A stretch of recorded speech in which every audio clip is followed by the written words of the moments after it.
Gammachuun baate diiraama bariisa ifee hangaa'e kaabaa kibba keessa furmaanni nuuf dhufee saaqamte fakkaata furmaanni nuuf dhufee saaqamte fakkaata.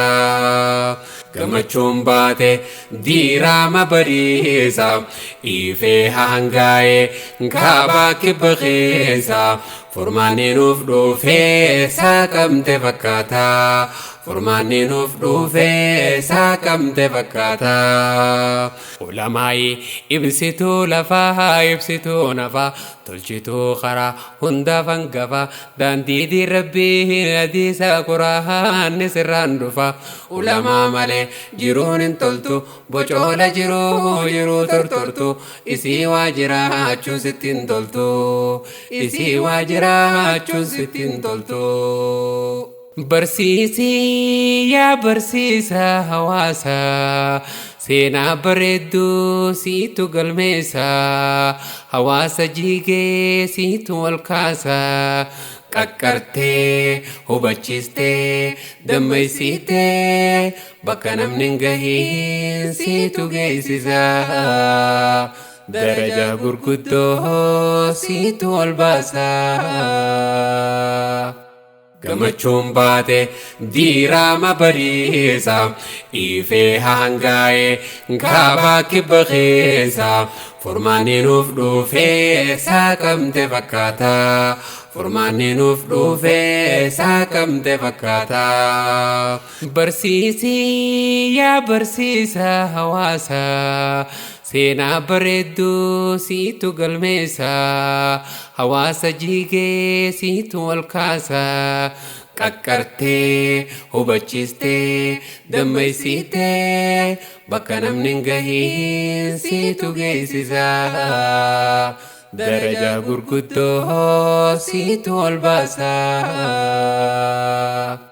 Ulamaa'i rabbi nuuf kanne itti beekne yoo jabeeffanne irraa baranne irraa hubanne ifaa isaanii irraa qabsiifanne laga jaaliidhaa bartarkaanfanne. Gammachuun baate diiraama bariisa ifee hangaa'e kaabaa kibba keessa furmaanni nuuf dhufee saaqamte fakkaata furmaanni nuuf dhufee saaqamte fakkaata.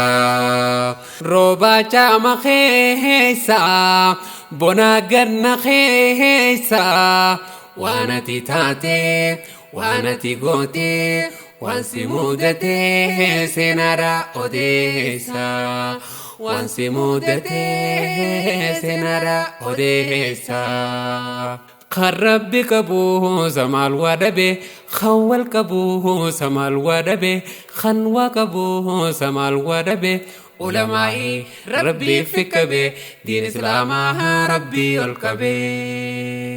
Ulamaan teenya kan jiruu fi khayyaa'ee haa ta'u lafaatiin teessan mumullatee kunoo bakka gahu jazaan keeysan jannatarraa firdowsi haa ta'u teessan humaa galatoomaa yaa ulamaa. Gammachuun baate diiraama bariisa ifee hangaa'e kaabaa kibba keessa furmaanni nuuf dhufee saaqamte fakkaata furmaanni nuuf dhufee saaqamte fakkaata.